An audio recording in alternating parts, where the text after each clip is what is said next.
নমস্কার, দেখছেন কলকাতা টিভি। আপনাদের সঙ্গে আমি ইন্দ্রাণী। শুরু করছি চারটে দিক। প্রথমেই যে খবরের দিকে নজর রাখবো, রাজ্যে বার্ড ফ্লু আক্রান্তের হদিশ। 4 বছরের শিশুর শরীরে বার্ড ফ্লুর জীবাণু। বিশ্ব স্বাস্থ্য সংস্থার রিপোর্টে এমনটা উল্লেখ রয়েছে। H9N2 ভাইরাস থেকে সংক্রমণ। ফেব্রুয়ারিতে হাসপাতালে ভর্তি করা হয় শিশুটিকে। শ্বাসকষ্ট, জ্বর নিয়ে ভর্তি হয়। 3 মাস পর হাসপাতাল থেকে ছাড়া হয় শিশুকে, এমনটা এই রিপোর্টে উল্লেখ রয়েছে বিশ্ব স্বাস্থ্য সংস্থার। বিষয়ে বিস্তারিত কথা বলবো। ফোনে রয়েছেন প্রতিনিধি নিমাই পান্ডা। নিমাই, ঠিক কি জানা যাচ্ছে এবং হাসপাতাল সূত্রে কি খবর রয়েছে? দেখো ইন্দ্রাণী, বার্ড ফ্লু ভারতবর্ষে বা পৃথিবীতে অনেক দেশেই বার্ড ফ্লু কখনো কখনো সংক্রমিত হয়েছে, কিন্তু সেটা ছিল মূলত পাখি বা চিকেন বা তুমি যদি বলো যে মুরগির ক্ষেত্রে।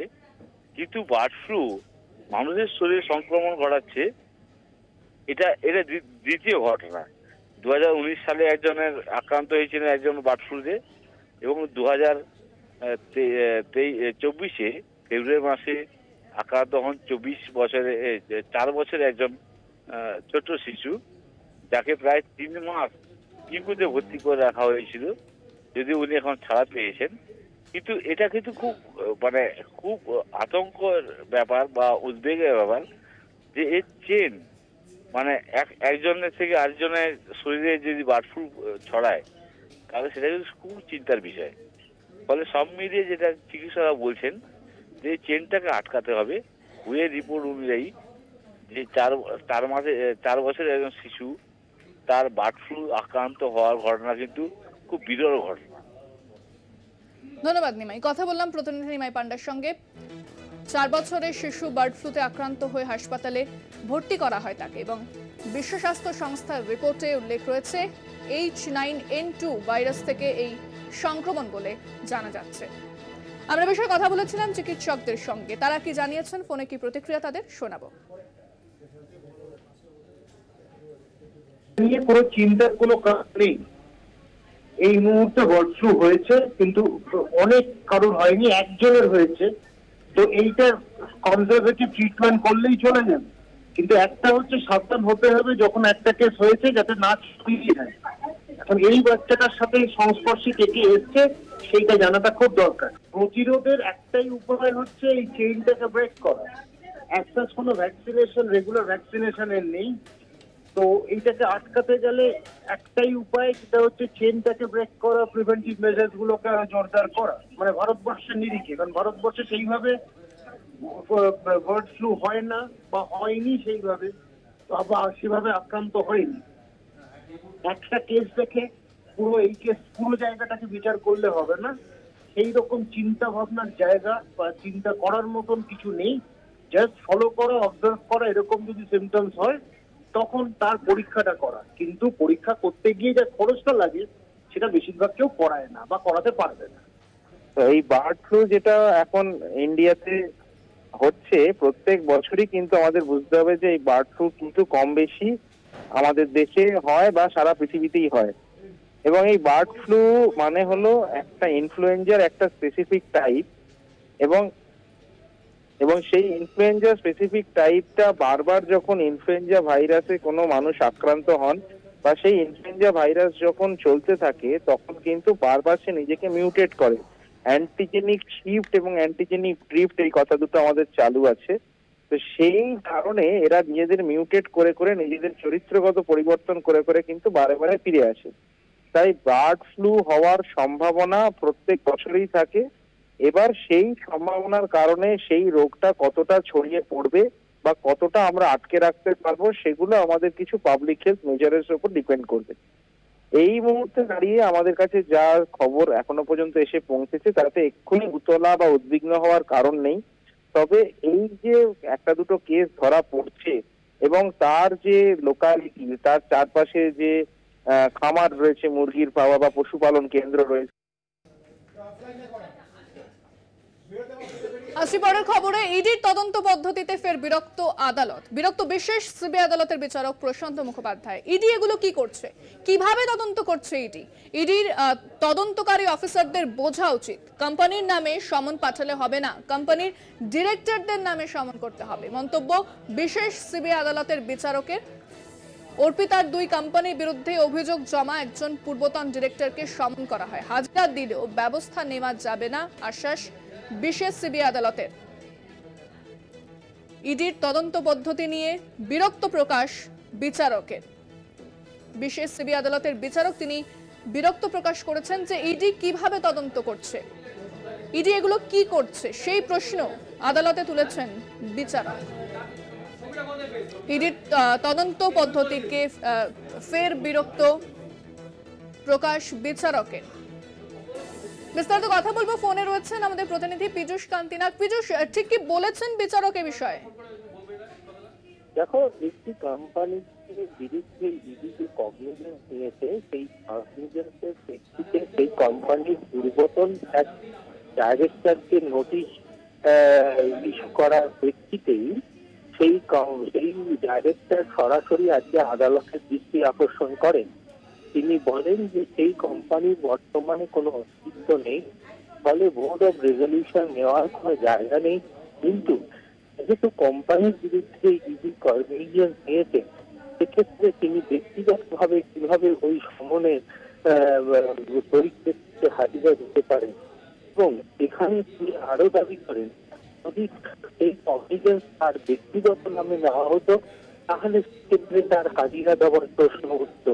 এখানে বিচারক দুষ্ট হন এবং তিনি ইডির আইনজীবীর উদ্দেশ্যে মন্তব্য করেন, এই বিষয়গুলো তদন্ত কিভাবে করছে ইডি, তিনি আশ্চর্য হন এবং তিনি পরিষ্কার জানান যে ইডির এক্ষেত্রে কিন্তু বিশেষভাবে বিষয়গুলি দমন করা উচিত।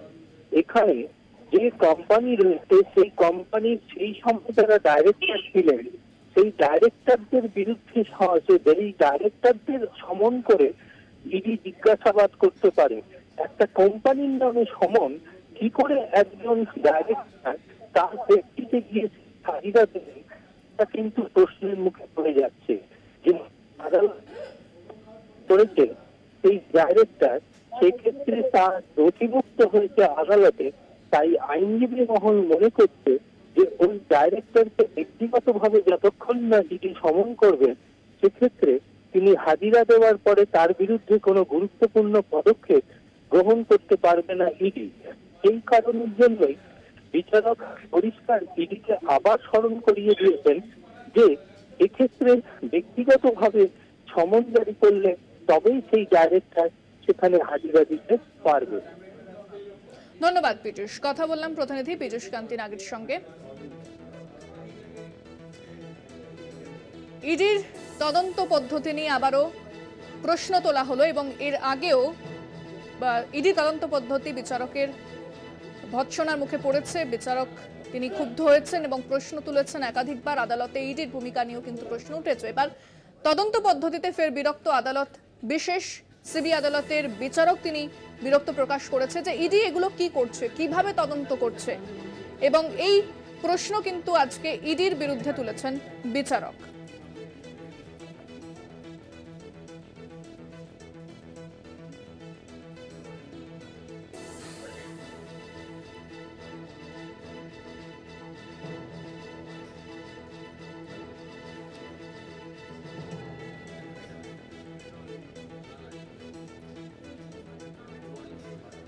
ইডি কিভাবে তদন্ত করছে এই প্রশ্ন কিন্তু বিচারক তুলেছেন।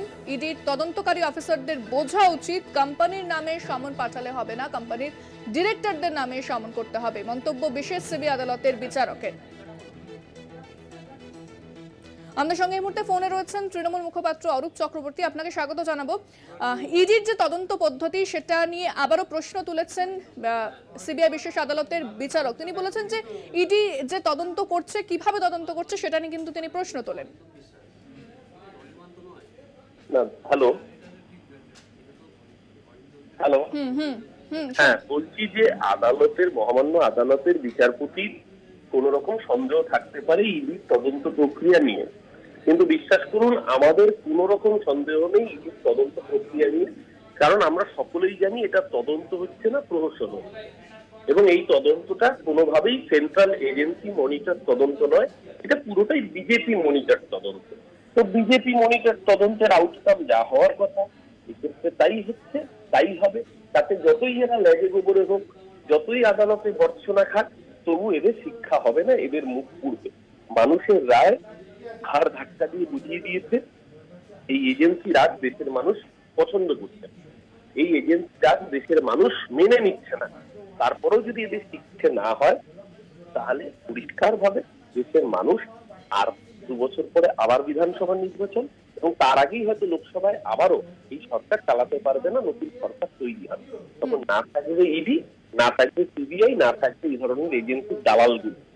ইডির নাম এনফোর্সমেন্ট ডিরেক্টর, সেটাকে বদলে যারা ইলেকশন ডিউটি করেছে, আগামী দিন ইন্ডিয়া জোট সরকার গঠন করবে, তাদের প্রথম কাজের মধ্যে প্রায়োরিটি লিস্ট থাকবে ইডির নামটা ইলেকশন ডিউটি থেকে আবার এনফোর্সমেন্ট ডিরেক্টরেট করা। এইসব দালালদের হয়েছে পলিটিক্যাল ভেন্ডেটা স্যাটিসফাই করা। আজকে মহামান্য আদালত ভর্ৎসনা করেছে, দেশের মানুষ ইতিমধ্যেই রিজেক্ট করে জানিয়েছে তাদের দায়। একেবারে অনেক ধন্যবাদ। আমরা কথা বললাম তৃণমূল মুখপাত্র অরূপ চক্রবর্তীর সঙ্গে। ইডির তদন্ত পদ্ধতিতে ফের বিরক্ত আদালত, বিরক্ত বিশেষ সিবি আদালতের বিচারক প্রশান্ত মুখোপাধ্যায়। ইডি এগুলো কি করছে, কিভাবে তদন্ত করছে ইডি তদন্তকারী অফিসারদের বোঝা উচিত কোম্পানির নামে সমন পাঠালে হবে না, কোম্পানির ডিরেক্টরদের নামে সমন করতে হবে, মন্তব্য বিশেষ সিবি আদালতের বিচারকের। অর্পিতার 2 কোম্পানির বিরুদ্ধে অভিযোগ জমা, একজন পূর্বতন ডিরেক্টরকে সমন করা হয়, হাজিরা দিলেও ব্যবস্থা নেওয়া যাবে না, আশ্বাস বিশেষ সিবিআই আদালতের। ইডির তদন্ত পদ্ধতিতে বিরক্ত প্রকাশ বিচারকের, বিশেষ সিবি আদালতের বিচারক তিনি বিরক্ত প্রকাশ করেছেন। ইডি এগুলো কি করছে এবং কিভাবে তদন্ত করছে সেই প্রশ্ন তুলেছেন বিচারক প্রশান্ত মুখোপাধ্যায়।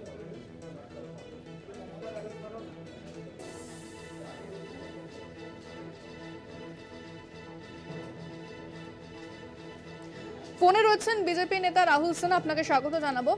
ইডির তদন্ত পদ্ধতি নিয়ে প্রশ্ন তুলেছেন এবং বিরক্ত প্রকাশ করেছেন বিশেষ সিবি আদালতের বিচারক, কি বলবেন এই বিষয়ে? আদালতের নির্দেশেই ইডি তদন্ত করছে, অতএব আদালতকে সন্তুষ্ট করবার দায়িত্ব ইডির। অতএব সেই কারণে আমি মনে করি যে ক্লারিফিকেশন বিচারপতি চাইছে, সেই ক্লারিফিকেশন অনুযায়ী ঠিকঠাক ভাবে ইডি তাদের সামনে সমস্তটা ব্যাখ্যা করুক, এটাই আমরা চাইব। তার কারণ আদালতের সন্তুষ্ট হওয়া দরকার যে তদন্ত হচ্ছে সেই তদন্তের প্রক্রিয়া এবং তদন্তের অগ্রগতি সম্পর্কে। ধন্যবাদ। আমরা কথা বললাম বিজেপি নেতা রাহুল সিনহার সঙ্গে।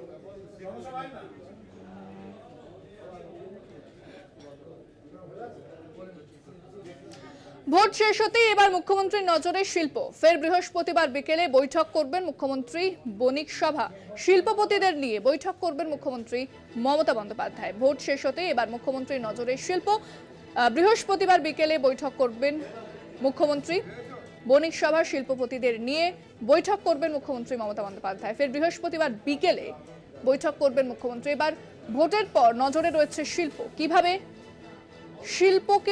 শিল্পতে পশ্চিমবঙ্গকে এগিয়ে নিয়ে যাওয়া যায় সেই বিষয়ে নজর দিচ্ছেন মুখ্যমন্ত্রী মমতা বন্দ্যোপাধ্যায়। তিনি বণিক সভা এবং শিল্পপতিদের নিয়ে বৈঠক করবেন বৃহস্পতিবার বিকেলে, এমনটা কিন্তু জানা যাচ্ছে নবান্ন সূত্রে। ভোট শেষ হতেই এবার মুখ্যমন্ত্রীর নজরে শিল্প। ফোনে রয়েছেন আমাদের বিশেষ প্রতিনিধি দীপ্তিমান ভট্টাচার্য। দীপ্তিমান, এবার শিল্পপতিদের নিয়ে বৈঠক করবেন মুখ্যমন্ত্রী মমতা বন্দ্যোপাধ্যায়, কি জানা যাচ্ছে? একেবারেই দেখো, আগামীকাল এই বৈঠক ডাকা হয়েছে নবান্নে এবং এই বৈঠকে কিন্তু যেটা জানা যাচ্ছে যে যত শিল্পের যারা রয়েছেন, শিল্পের সঙ্গে যারা যুক্ত রয়েছে তাদেরকে ডাকা হয়েছে এবং এইখানে মূলত যে বৈঠক 4টে থেকে ডাকা হয়েছে, সেখানে বণিক সভা থেকে আরম্ভ করতে শিল্পপতিদেরকে এই বৈঠকে আমন্ত্রণ জানানো হয়েছে। মূলত লক্ষ্য হচ্ছে যে ভোট হয়ে গেছে, এবার শিল্পের দিকে নজর দেয় এবং শিল্প কি করে এখানে বিনিয়োগ বেশি আনা যায় সেই দিকেই নজর মুখ্যমন্ত্রী দেবার। ইন্দ্রাণী, ধন্যবাদ দীপ্তিমান। কথা বললাম আমাদের বিশেষ প্রতিনিধি দীপ্তিমান ভট্টাচার্যের সঙ্গে। অন্যান্য খবর নিয়ে ফিরছে একটা বিরতির পর, সঙ্গে থাকুন। ফিরে এলাম বিরতির পর। যে খবরের দিকে নজর রাখবো, পেরোলের আবেদন জানাতে চলেছেন নিয়োগ দুর্নীতি মামলার অন্যতম অভিযুক্ত মানিক ভট্টাচার্য। তার চোখের অপারেশন হবে। অপারেশনের পর বিশেষ সতর্কতা অবলম্বন করতে হয়, সেই কারণে পেরোলের আবেদন জানাবেন মানিক। এ ব্যাপারে বিচারক প্রশান্ত মুখোপাধ্যায় জানান, আবেদন জানালে অবশ্যই আদালত গুরুত্ব দিয়ে বিবেচনা করবে। এছাড়া মানিকের দাবি, ইডি সঠিকভাবে নথি দিচ্ছে না, অথচ হাইকোর্টের জামিন মামলায় ইডির আইনজীবী দাবি করেছেন তিনি বিচার প্রক্রিয়া বিলম্ব করছেন। আদালত তদন্তকারী সংস্থাকে অবিলম্বে নথি জমা দেওয়ার নির্দেশ দিক। সুপ্রিম কোর্ট মনীষ সিসোদিয়ার মামলায় ইতিমধ্যেই দ্রুত বিচার প্রক্রিয়া শুরু করার নির্দেশ দিয়েছে, তাই অবিলম্বে ইডিকে নথি জমা দেওয়ার নির্দেশ দিক আদালত, দাবি মানিকের। অন্যদিকে নিয়োগ দুর্নীতি মামলায় অভিযুক্ত কুন্তল ঘোষের জামিনের আবেদন শুনানি 29 জুলাই।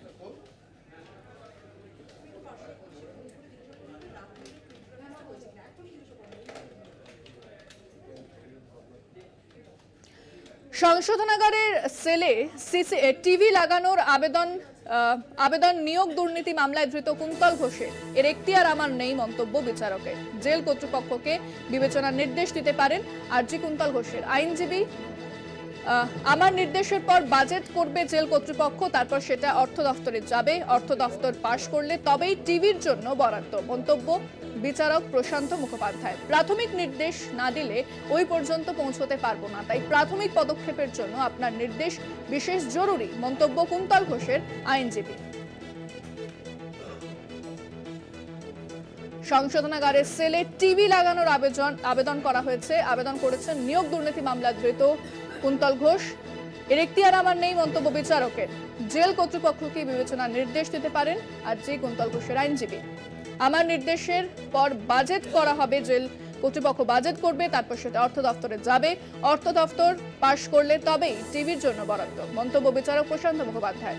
প্রাথমিক নির্দেশ না দিলে ওই পর্যন্ত পৌঁছাতে পারবো না, তাই প্রাথমিক পদক্ষেপের জন্য আপনার নির্দেশ বিশেষ জরুরি, মন্তব্য কুন্তল ঘোষের আইনজীবী।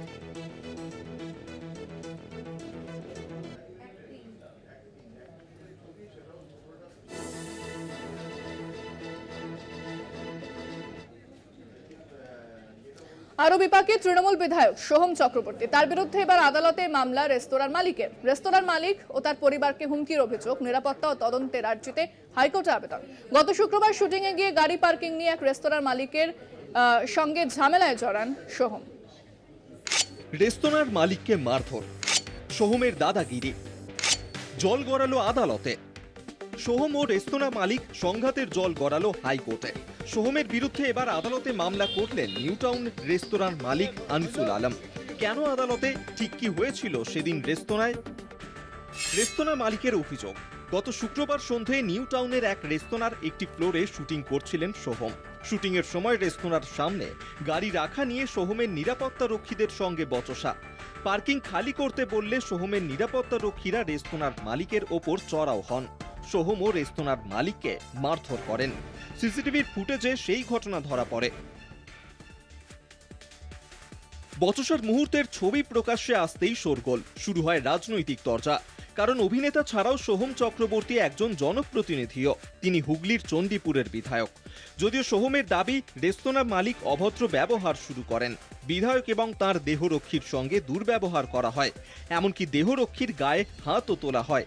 ওই দিনই তৃণমূলের সর্বভারতীয় সম্পাদকের পোস্টে দেখা যায় ইঙ্গিতপূর্ণ বার্তা। অভিষেক বন্দ্যোপাধ্যায় তাঁর এক্স হ্যান্ডেলে লেখেন, জয় নম্র ও বিনয়ী হতে শেখায়। জনগণ আমাদের প্রতি যে আস্থা রেখেছেন তাতে ভরসা রাখুন। জনগণের আস্থাকে সম্মান জানান।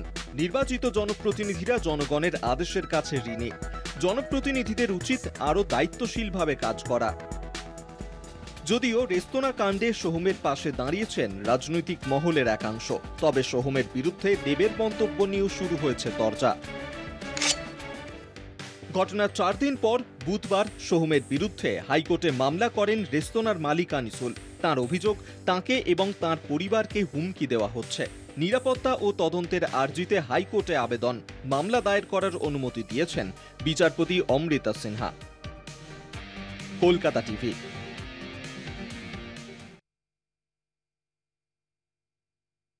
বন্ধের অভিযোগ, মুখ্যমন্ত্রী মমতা বন্দ্যোপাধ্যায়কে চিঠি লিখলেন অধীর চৌধুরী। বহরমপুর পুরসভার 14 জনের বেতন বন্ধের অভিযোগের সরব কংগ্রেস। নির্বাচনে কংগ্রেসের হয়ে কাজ করায় ইচ্ছে করে বেতন বন্ধ করে দেওয়া হয়েছে দাবি কংগ্রেসের। 14 জন পুরকর্মীর বিরুদ্ধে কাজে গাফিলতির অভিযোগ তুলেছেন পুরসভার চেয়ারম্যান।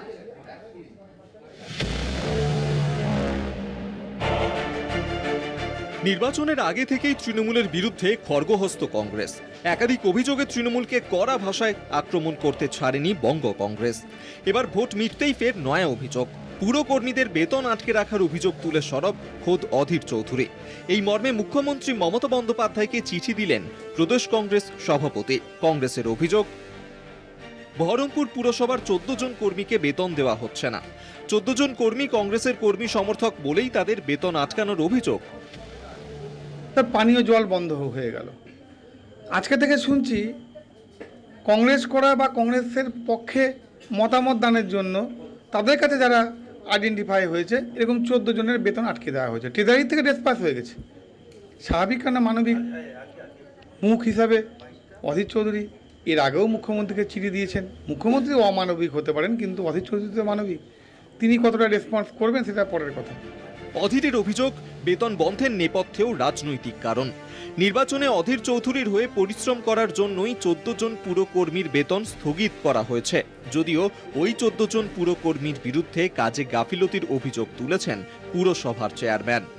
যে কারণে উনি অভিযোগ করছে, এখন অফিসের চাকরি না করে ওনার যে বাগানবাড়ি, ওনার যে ওই রাজবাড়ি, ওনার যে পার্টি অফিস ক্লাব, এগুলোতে দিনরাত ওনার লোককে গালাগালি দেওয়ার জন্য বা পলিটিক্স করার জন্য সেটা করবে। তাহলে সেটা করতে গেলে পরে অফিসটা তাহলে পাবলিক সার্ভিস দেবে কোথায়? এদিকে পাবলিকে মানি পয়সা নিচ্ছে, এদিকে পাবলিক গভর্নমেন্ট মানি মানে পাবলিক মানি নিচ্ছে। সার্ভিস কোর্সে যা যা আমার অ্যাকশন নেওয়া দরকার সেটা আমি নিয়েছি, এবং এটা আমি আরও অনেকের বিরুদ্ধে নেব। হঠাৎ করেই বেতন বন্ধ হয়ে যাওয়ায় স্বাভাবিকভাবেই সমস্যায় পড়ছেন পুরকর্মীরা। দ্রুত বেতন ফেরতের দাবি কর্মীদের। কাজে গাফিলতির অভিযোগ নস্যাৎ করেন পুরকর্মীরা। তাদের দাবি, বেতন বন্ধ হয়ে যাওয়ায় সংসার চালাতে সমস্যার মুখে পড়তে হচ্ছে। তাদের পাশে দাঁড়াতেই এগিয়ে এলেন অধীর চৌধুরী। বহরমপুর থেকে কল্যাণ চন্দ্রের report, Kolkata TV.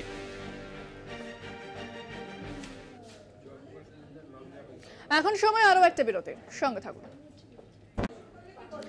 Bird flu নিয়ে সতর্ক স্বাস্থ্য দফতর। জানুয়ারিতে একটা কেস হয়েছিল মালদাতে। ছেলেটি সুস্থ হয়েছে। 29,000 মুরগি পরীক্ষা করা হয়েছে। প্রাণী সম্পদ দফতর এই পরীক্ষা করেছে এবং কিন্তু কোনো কিছু পাওয়া যায়নি। বৃহস্পতিবার বিশেষ প্রতিনিধি দল পাঠাবে নবান্ন, জানালেন স্বাস্থ্য সচিব নারায়ণ স্বরূপ নিগম। জানুয়ারিতে একটা এ ধরনের কেসের হদিশ পাওয়া গিয়েছিল, তবে ছেলেটি সুস্থ হয়েছে। 29,000 মুরগি পরীক্ষা করা হয়েছে, কিন্তু কোনো কিছু পাওয়া যায়নি। বৃহস্পতিবার বিশেষ প্রতিনিধি দল পাঠাবে নবান্ন, জানালেন স্বাস্থ্য সচিব নারায়ণ স্বরূপ নিগম।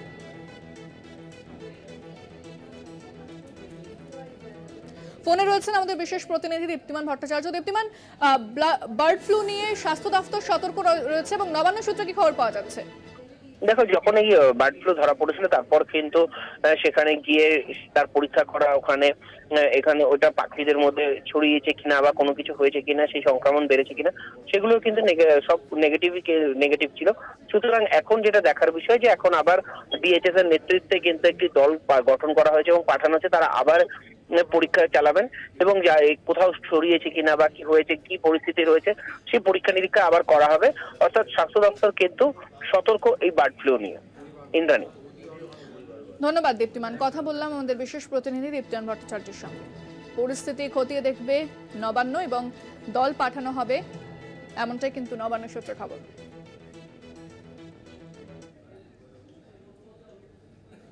এ রাজ্যে বার্ড ফ্লু আক্রান্তের হদিশ। 4 বছরের শিশুর শরীরে বার্ড ফ্লুর জীবাণু। বিশ্ব স্বাস্থ্য সংস্থার রিপোর্টে এমনটা উল্লেখ রয়েছে। H9N2 ভাইরাস থেকে সংক্রমণ। ফেব্রুয়ারিতে হাসপাতালে ভর্তি হয় শিশু। শ্বাসকষ্ট, জ্বর নিয়ে ভর্তি হয়েছিল সে। 3 মাস পর হাসপাতাল থেকে ছাড়া হয় শিশুকে। বিশ্ব স্বাস্থ্য সংস্থার রিপোর্টে উল্লেখ। এ রাজ্যে বার্ড ফ্লু আক্রান্তের হদিশ মিলল। 4 বছরের শিশুর শরীরে বার্ড ফ্লুর জীবাণু। বিশ্ব স্বাস্থ্য সংস্থার রিপোর্টে তেমনটা উল্লেখ করা হয়েছে। ফেব্রুয়ারিতে হাসপাতালে ভর্তি হয় শিশু। শ্বাসকষ্ট, জ্বর নিয়ে ভর্তি হয় সে। 3 মাস পর হাসপাতাল থেকে তাকে ছাড়া হয়, বিশ্ব স্বাস্থ্য সংস্থার রিপোর্টে উল্লেখ।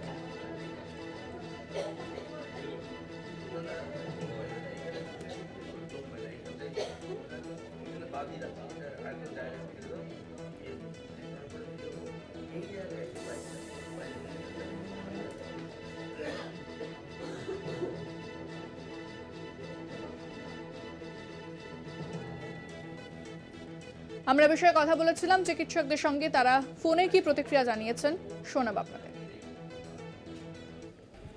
এইটা নিয়ে কোনো চিন্তার কোনো কারণ নেই। এই মুহূর্তে বার্ড ফ্লু হয়েছে, কিন্তু অনেক কারোর হয়নি, একজনের হয়েছে। তো এইটার কনজারভেটিভ ট্রিটমেন্ট করলেই চলে যাবে, কিন্তু একটা হচ্ছে সাবধান হতে হবে যখন একটা কেস হয়েছে যাতে না ছড়িয়ে যায়। এখন এই বাচ্চাটার সাথে সংস্পর্শে কে কে এসছে সেইটা জানাটা খুব দরকার। প্রতিরোধের একটাই উপায় হচ্ছে এই চেইনটাকে ব্রেক করা। একটা কোনো ভ্যাকসিনেশন, রেগুলার ভ্যাকসিনেশনের নেই।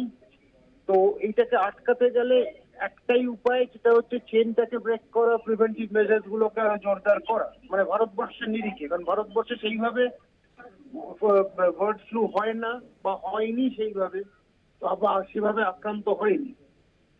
একটা কেস দেখে পুরো এই কেস পুরো জায়গাটাকে বিচার করলে হবে না।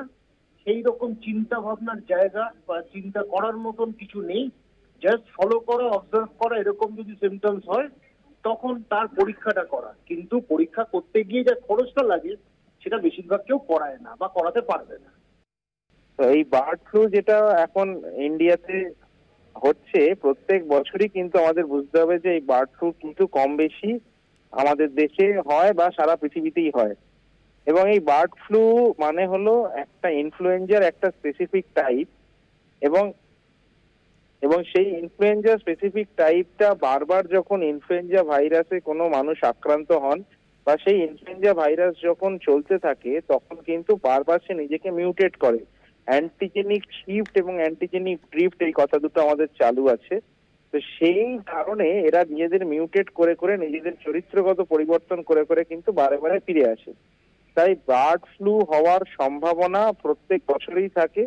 এবার সেই সম্ভাবনার কারণে সেই রোগটা কতটা ছড়িয়ে পড়বে বা কতটা আমরা আটকে রাখতে পারবো, সেগুলো আমাদের কিছু পাবলিক হেলথ মেজারের উপর ডিপেন্ড করবে। এই মুহূর্তে দাঁড়িয়ে আমাদের কাছে যা খবর এখনো পর্যন্ত এসে পৌঁছেছে তাতে এক্ষুনি উতলা বা উদ্বিগ্ন হওয়ার কারণ নেই। তবে এই যে একটা দুটো কেস ধরা পড়ছে এবং তার যে লোকালিটি, তার চারপাশে যে খামার রয়েছে, মুরগির পাওয়া বা পশুপালন কেন্দ্র রয়েছে, বা তার যে কন্ট্যাক্ট, তার চারপাশে যে মানুষজন তার সংস্পর্শে এসেছিল, এদের কিন্তু আলাদা করে আইডেন্টিফাই করতে হবে। এখানে কিন্তু বার করতে হবে যে আরো কোনো লুক্কায়িত কেস আছে কিনা। ফের জম্মুতে জঙ্গি হামলা, ডোডায় সেনা ঘাঁটিতে জঙ্গি হামলায় জখম হয়েছেন অনেকেই, সেনা জওয়ান জখম হয়েছেন জানা যাচ্ছে। ফের জম্মুতে জঙ্গি হামলা, ডোডায় সেনা ঘাঁটিতে জঙ্গি হামলায় জখম রাষ্ট্রীয় রাইফেলসের 5 জন জওয়ান, জখম একজন স্পেশাল পুলিশ অফিসার। পাল্টা জবাব ভারতীয় সেনার, জঙ্গিদের খোঁজে তল্লাশি চালাচ্ছে সেনা। গত 3 দিনে 3 বার জঙ্গি হামলা। মঙ্গলবার সন্ধে কাঠুয়ায় হামলা চালায় জঙ্গিরা।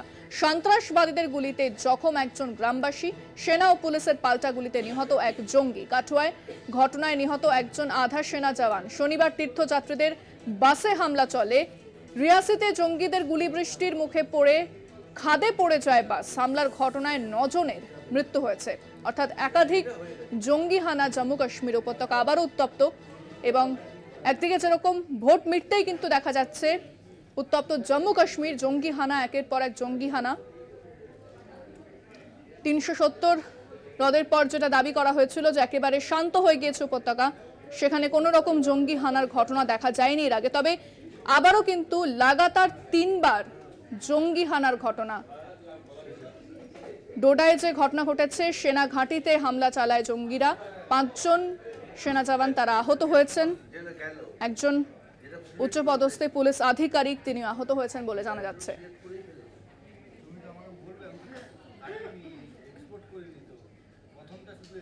জম্মু কাশ্মীর পুলিশের এডিজি বিষয় কি বলেছেন শোনাব আপনাদের।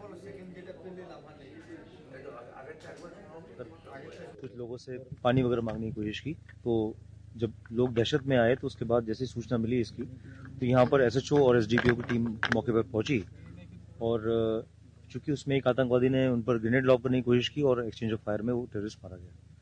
तो एक टेररिस्ट मारा गया है और जो दूसरा आतंकवादी है वो इस इलाके में छिपे होने की उसकी खबर है और अभी सर्च ऑपरेशन जारी है। ये हमारा एक हॉस्टाइल नेबर है जिसके यहाँ पर जो पीसफुल हमारा सारा एनवायरनमेंट है उसको डैमेज करने के लिए उसकी हमेशा कोशिश ये रहती है।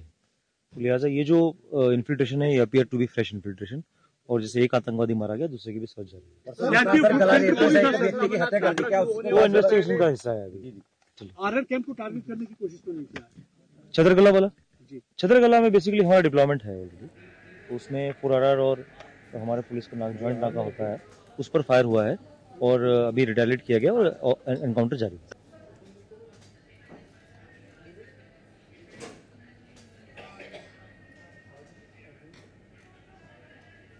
আমরা বিষয়ে কথা বলেছিলাম অবসরপ্রাপ্ত সেনা আধিকারিক সৌমিত্র রায়ের সঙ্গে। কি জানিয়েছেন তিনি, শোনাব আপনাদের।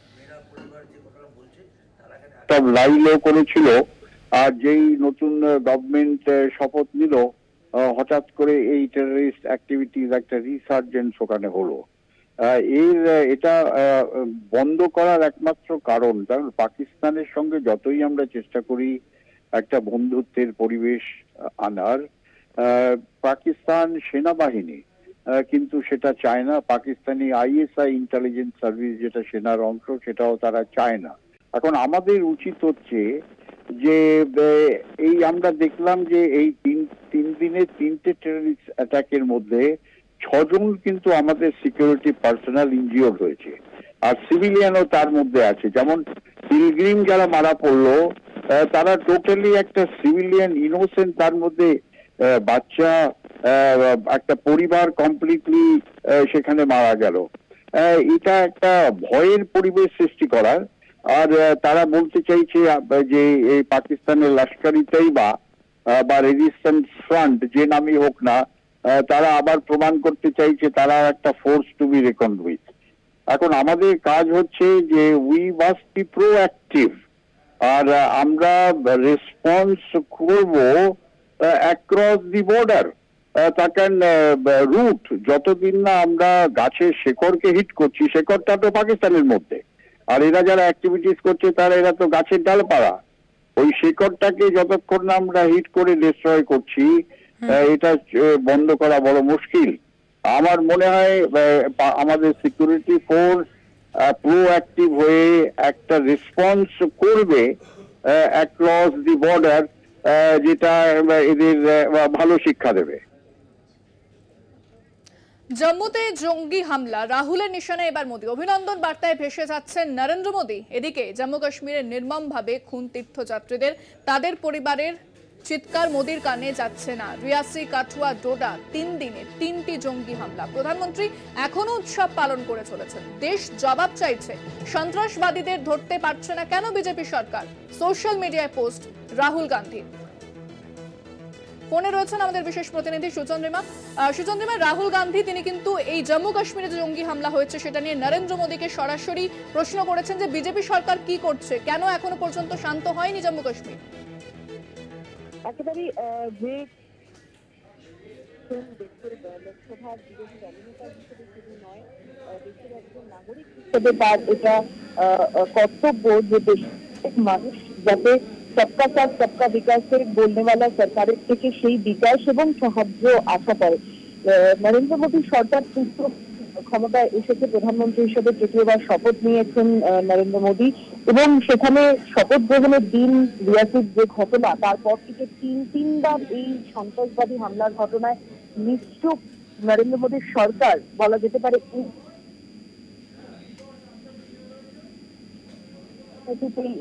দাবি তুলেছেন এবং রাহুল গান্ধী আজকে সোশ্যাল মাধ্যমে যে পোস্ট করেছে তাতে কিন্তু এটা পরিষ্কার যে আগামী লোকসভা যে অধিবেশন শুরু হতে চলেছে 24 তারিখ থেকে এবং রাজ্যসভার অধিবেশন 27 তারিখ থেকে দুটো কক্ষই চলবে 3রা জুলাই পর্যন্ত, সেখানে পরিষ্কারভাবে রাজনৈতিক কৌশল হিসেবে নয়, সরকারের উদাসীনতার মধ্যে অন্যতম যে দিকটা তারা জঙ্গি দমনে ব্যর্থ। যে সরকার ডিমনিটাইজেশনের পর থেকে বলেছিল কালো টাকা উদ্ধার হলে সন্ত্রাসবাদ কমবে, বন্ধ হয়ে যাবে, তারপর আমরা পুলওয়ামার ঘটনা দেখেছি। সেই পুলওয়ামার ঘটনা কাঁধে ভর করে নির্বাচনে জয়যুক্ত হওয়ার অভিযোগ খোদ কাশ্মীরের রাজ্যপাল, প্রাক্তন রাজ্যপাল তিনি করেছিলেন সত্যপাল মালিক। তারপরও কিন্তু সরকারের তরফ থেকে কোনো বিবৃতি আসেনি, বরং এইবার শপথ গ্রহণের অনুষ্ঠানের দিন গেছে ঘটনার পর শুধুমাত্র একটি টুইট, তারপর কিন্তু স্বরাষ্ট্র মন্ত্রকের তরফে, প্রতিরক্ষা মন্ত্রকের তরফে, খোদ প্রধানমন্ত্রীর তরফে কোনো পদক্ষেপের কথা কিন্তু বলা হচ্ছে না। তাই সন্ত্রাসবাদ দমনে এই সরকার কি পদক্ষেপ নিচ্ছে, সরকারের ব্যর্থতার দায় স্বীকার কে করবে, এই ইস্যুগুলোকে কিন্তু সামনে আনতে চাইছেন রাহুল গান্ধী, জাতীয় কংগ্রেসের প্রাক্তন সভাপতি তিনি, এবং সংসদে অধিবেশনের আগে তার এই ধরনের বক্তব্য খুব গুরুত্বপূর্ণ ভাবে তিনি গতকাল রায়বেরেলিতে গিয়েছেন, আজকে কেরালায় তার সেখানে মানুষকে ধন্যবাদ জানিয়েছেন এবং সেই মানুষকে তিনি ধন্যবাদ বিশেষ করে জানাতে চাইছেন তার বক্তব্যের মাধ্যমে যারা কাশ্মীরের জন্য চিন্তিত, উদাসীন যে সরকার, তাদেরকে তিনি কটাক্ষ সুর করে তিনি বলতে চেয়েছেন যে এই সরকার কিছু পদক্ষেপ করুক, কারণ এই সরকারের উদাসীনতা দেশবাসী দেখেছে মণিপুরের ক্ষেত্রে, হাথরাসের ক্ষেত্রে এবং জম্মু কাশ্মীরের ক্ষেত্রে তো অবশ্যই তিনি পয়েন্ট আউট করার চেষ্টা করেছেন। এবং কংগ্রেস নেতৃত্ব মনে করছে এবং আগামী অধিবেশনের আগে ইন্ডিয়া নেতৃত্বের মধ্যে এই বিষয়গুলো রণনীতির মধ্যে অবশ্যই ভাবে থাকবে যে সংসদে কোন কোন বিষয়গুলো নিয়ে এভাবেই আক্রমণাত্মক সুর চড়াবেন বিরোধী দলনেতারা। একেবারে ধন্যবাদ।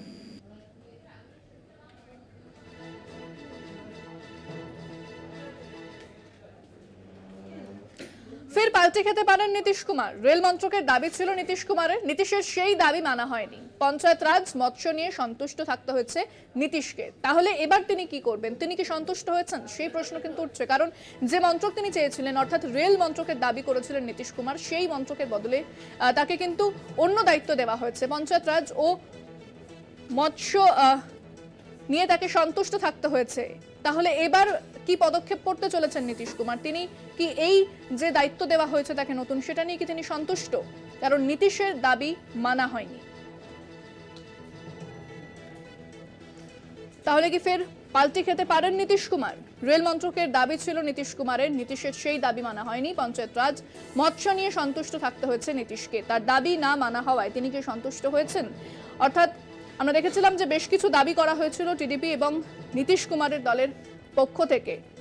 টিডিপি যেরকম স্পিকারের পদ নিয়ে, লোকসভার যে স্পিকার, সেই স্পিকারের পদ নিয়ে তারা অনড় ছিল, সেক্ষেত্রে নীতিশ কুমার তিনিও বিশেষ প্যাকেজের দাবি করেছিলেন এবং তারও বেশ কিছু দাবি ছিল, রেল মন্ত্রকের দাবি করেছিলেন, কিন্তু রেল মন্ত্রকের দাবি সেটা মানেনি কেন্দ্র সরকার অর্থাৎ বিজেপি।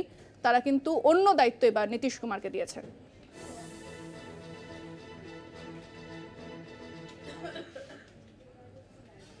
অন্ধ্রের নতুন সরকারের শপথ, মুখ্যমন্ত্রী হিসেবে শপথ নিলেন চন্দ্রবাবু নাইডু, উপমুখ্যমন্ত্রী হিসেবে শপথ নিলেন পবন কল্যাণ।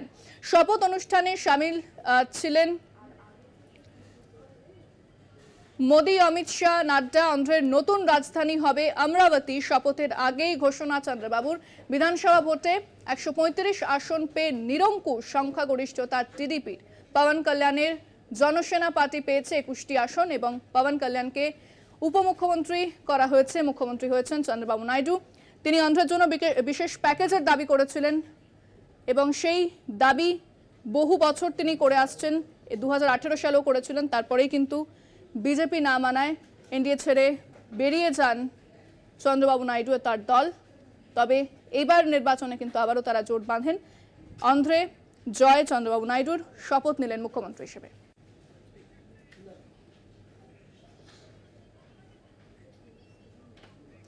ফিরছে আরো একটা বিরতি নিয়ে, সঙ্গে থাকুন। রানীগঞ্জে ডাকাতির ঘটনায় গ্রেফতার 2 জন, এখনো পর্যন্ত পলাতক 5 জন। অভিযুক্ত মাস্টারমাইন্ড সোনু সিংকে গ্রেফতার করেছে পুলিশ। অন্ডালে বসে ডাকাতির ছক করেন সোনু সিং, এমনটা কিন্তু জানা যাচ্ছে পুলিশ সূত্রে যে অন্ডালে বসে ডাকাতির ছক করেন সোনু সিং। রানীগঞ্জে ডাকাতির ঘটনায় 2 জনকে গ্রেফতার করা হয়েছে, 5 জন পলাতক এখনো পর্যন্ত। ফোনে রয়েছেন প্রতিনিধি উৎপল পাতর। উৎপল, কি জানা যাচ্ছে এখনো পর্যন্ত? দেখো ইন্দ্রাণী, যে রবিবারে রানীগঞ্জে সোনা দোকানে ডাকাতি হয়েছিল, সেই ডাকাতি ঘটনা যে সূত্রের খবর যে 7 জন ছিলেন, তার মধ্যে 2 জন ধরা পড়েছে। সুরজ কুমার সিং তাকে ঝাড়খণ্ডের সরিয়ে জঙ্গল থেকে ধরেছে এবং তারপর যে সোনু সিংকে ধরা হয়েছে ধানবাদ থেকে, তিনি গুলিবিদ্ধ অবস্থায় এখন বর্ধমানে মেডিকেল কলেজে ভর্তি রয়েছে। পুলিশ জানার চেষ্টা করছে যে তার সঙ্গীরা কোথায় পলাতক রয়েছে এবং কিছু সোনা উদ্ধার করেছে, কার্তুজ উদ্ধার করেছে এবং বাকি সোনা বা যে বাকিরা রয়েছে পলাতক তারা কোথায় রয়েছে সেই সব জানার চেষ্টা করছে। এবং পুলিশ তদন্ত নামে এবং ঝাড়খণ্ড পুলিশের সহযোগিতা, সিআইডি কালকে বিশেষজ্ঞ টিম এসেছিলেন রানীগঞ্জে, সেখানেও বেশ কিছু নমুনা সংগ্রহ করেছে এবং জানা যাচ্ছে সূত্রের খবর যে এই ডাকাত দলের পান্ডা হচ্ছে এই সোনু সিং। সেই সোনু সিং এখন গুলিবিদ্ধ অবস্থায় বর্ধমান মেডিকেল কলেজে ভর্তি রয়েছে। জানি। ধন্যবাদ উৎপল। কথা বললাম প্রতিনিধি উৎপল পাথরের সঙ্গে।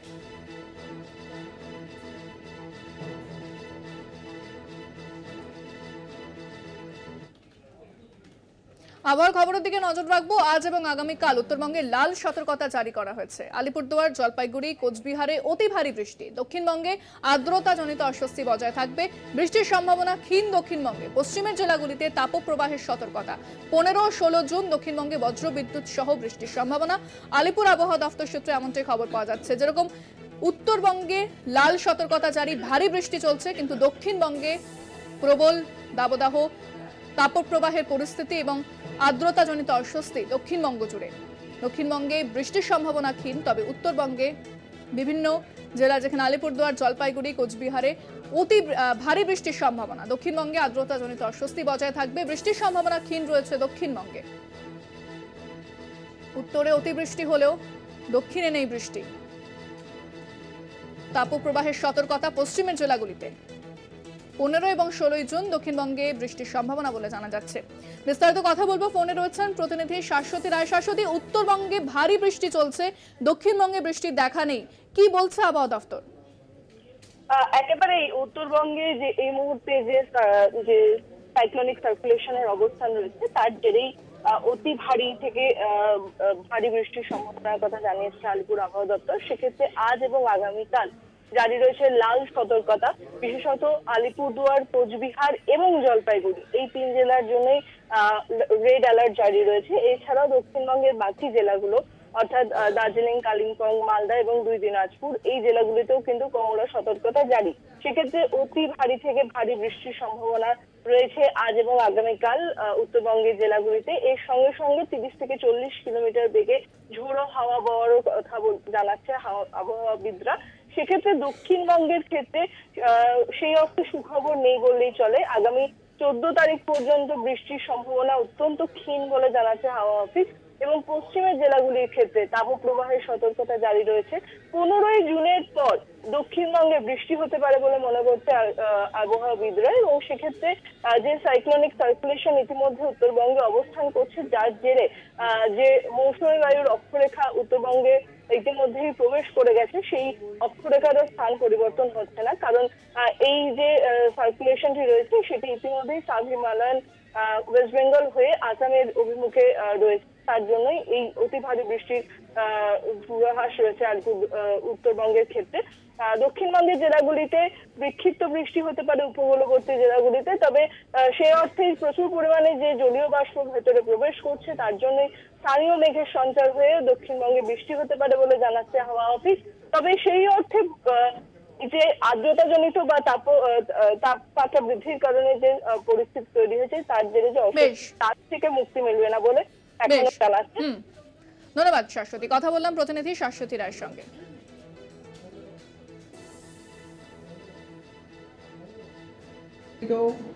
কলকাতায় রেনফল নেই। 14 তারিখে সাউথ বেঙ্গলের সব জেলাতে আইদার স্ক্যাটার্ড রেনফল অথবা আইসোলেটেড রেনফলের ফোরকাস্ট দেওয়া হয়েছে, এক্সেপ্ট আপনার 2টি 24 পরগনা, হাওড়া, হুগলি এবং কলকাতা। 15, 16, 17 15তে আছে স্ক্যাটার্ড রেনফল, 16, 17, 18 আছে স্ক্যাটার্ড রেনফল। এই 16, 17, 18 ফেয়ারলি ওয়াইডস্প্রেড রেনফল আছে। আর নর্থ বেঙ্গলে উত্তরের 5টি জেলাতে ওয়াইড স্প্রেড রেনফল, নর্থ দিনাজপুরে ফেয়ারলি ওয়াইড স্প্রেড রেনফল এবং বাকি জেলাগুলিতে স্ক্যাটার্ড রেনফল আছে। স্কুলের সময় পরিবর্তনের পরামর্শ মধ্যশিক্ষা পর্ষদের। তীব্র দাবদাহের কথা মাথায় রেখে এই পরামর্শ, স্কুলগুলি চাইলে সময় পরিবর্তন করতে পারবে। বিজ্ঞপ্তি দিয়ে জানিয়েছে মধ্যশিক্ষা পর্ষদ। মধ্যশিক্ষা পর্ষদ এই বিজ্ঞপ্তি জারি করেছে যে স্কুল চাইলে স্কুলের সময় পরিবর্তনের পরামর্শ মধ্যশিক্ষা পর্ষদের। বিস্তারিত কথা বলবো, ফোনে রয়েছেন প্রতিনিধি শুভঙ্কর মণ্ডল। শুভঙ্কর, কি জানা যাচ্ছে মধ্যশিক্ষা পর্ষদ সূত্রে, কি খবর? দেখো, 10ই জুন থেকে রাজ্যের স্কুলগুলি খুলে গিয়েছে এবং সেখানে দাঁড়িয়ে স্বাভাবিকভাবে এই মুহূর্তে যা পরিস্থিতি রাজ্যে বিভিন্ন জেলায় কিন্তু তীব্র দাবদাহ চলছে।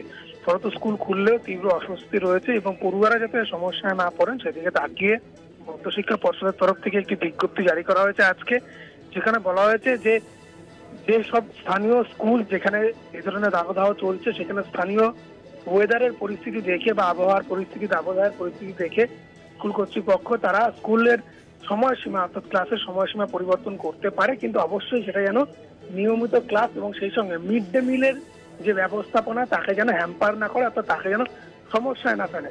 অর্থাৎ সকালের দিকে যদি ক্লাস হয় বা মর্নিং এ যদি স্কুল হয় তাহলে কিন্তু পড়ুয়ারাও যেরকম স্বস্তি পাবে, একই সঙ্গে কিন্তু মিড ডে মিল প্রকল্পটাও চালানোর সুবিধা হবে এবং প্রত্যেকটি ক্লাস যেরকম নিয়মিতভাবে হয় সেভাবে হওয়া সম্ভব। হয়তো স্কুলগুলোর উপরেই এই সিদ্ধান্ত ছেড়েছে মধ্যশিক্ষা পর্ষদ, তারা প্রয়োজনীয়তা অনুযায়ী। একেবারেই ধন্যবাদ শুভঙ্কর, কথা বললাম প্রতিনিধি শুভঙ্কর মণ্ডলের সঙ্গে।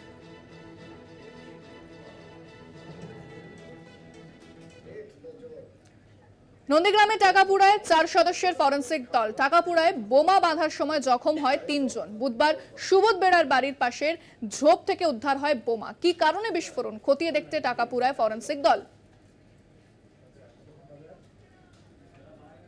নন্দীগ্রামে টাকাপুরায় 4 সদস্যের ফরেন্সিক দল। টাকাপুরায় বোমা বাঁধার সময় জখম 3 জন। বিস্তারিত কথা বলবো, ফোনে রয়েছেন প্রতিনিধি সৌমজিৎ চট্টোপাধ্যায়। সৌমজিৎ, কি জানা যাচ্ছে? 4 সদস্যের একটি ফরেন্সিক টিম আজ এসে পৌঁছেছে।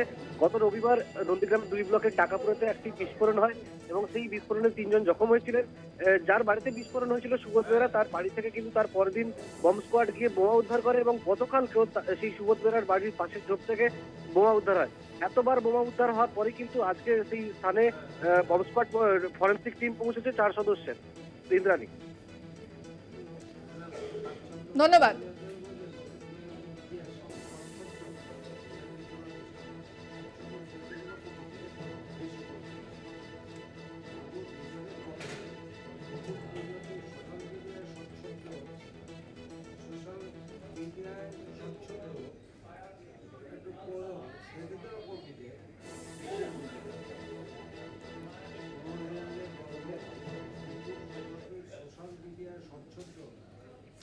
রাজ্য জুড়ে চলছে জামাই ষষ্ঠী উদযাপন এবং জামাই ষষ্ঠী উদযাপনের মাঝেই দেখা যাচ্ছে যে বাজার দর সেটা কিন্তু মূল্য বৃদ্ধি, যার ফলে কিছুটা হলেও বিপাকে পড়তে হচ্ছে সাধারণ মানুষকে। তবে জামাই আদরে কিন্তু কোনো খামতি নেই রাজ্যবাসী। পরিবারের সঙ্গে সম্পর্কের বন্ধন জোরদার করতে নির্দিষ্ট পাঁজি পুঁথি মেনে উৎসব আসে। সেই রীতি মেনেই জ্যৈষ্ঠ মাসের এই সময়ে শ্বশুরবাড়ির সঙ্গে জামাইয়ের বন্ধন আঁটোসাঁটো করতে উদযাপিত হয় জামাই ষষ্ঠী। জামাই ষষ্ঠীতে উপচে পড়া ভিড় ঝাড়গ্রামের মিষ্টির দোকানে। জামাই বাবা জীবনদের রসনা তৃপ্তিতে নানা রকম মিষ্টি বিকোচ্ছে দোকানে। মিষ্টির দাম খানিক বাড়লেও জামাই আদরে ত্রুটি রাখছেন না কেউই। মিনিট 30 মিষ্টির দোকানে লাইন দিয়ে মিষ্টি কিনছেন অনেকেই। জামাইদের মনে রেখে ভেজিটেবল মিষ্টি তৈরি হয়েছে এবারের ষষ্ঠীতে। শ্বশুর জামাই সবাই দেদার কিনছেন নতুন সেই মিষ্টি। বহরমপুরে জামাই ষষ্ঠীতে চড়া ফলের বাজার। আম লিচু সবের দামই ঊর্ধ্বমুখী। দিন কতক আগেও লিচুর দাম ছিল 100 টাকা কেজি। সেই লিচুই ষষ্ঠীতে বিকোচ্ছে 250 টাকা কেজিতে। চড়া দাম আমেরও, বেড়েছে দই মিষ্টির দামও। বাজারে ছ্যাঁকা লাগলেও জামাই আদরে কার্পণ্য করছেন না শ্বশুর বাড়ি।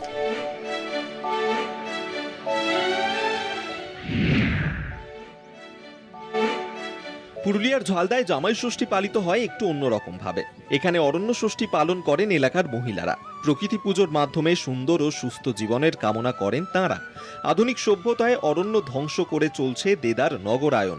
তুলনায় পুরুলিয়ায় এখনও বেঁচে আছে সবুজ। ঝালদায় পরিবেশ রক্ষার ব্রত নেন মহিলারাই। ডালায় অঙ্কুরিত ছোলা, ফল ও ফুল নিয়ে তাঁরা জড়ো হন বট বা অশ্বত্থ গাছের তলায়। সিঁদুর দিয়ে ও গাছের গায়ে সুতো পরিয়ে তারা পুজো করেন গাছের। এই সময় গাছ বসানোও হয় অনেক জায়গায়।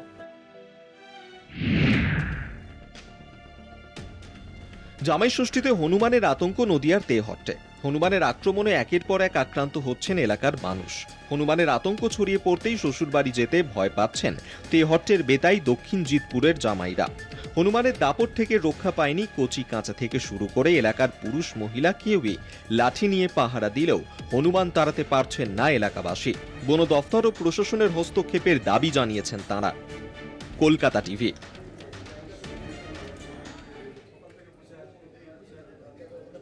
4টে 4 দিক এখন এই পর্যন্তই। দেখছেন কলকাতা টিভি, রাত 3:07।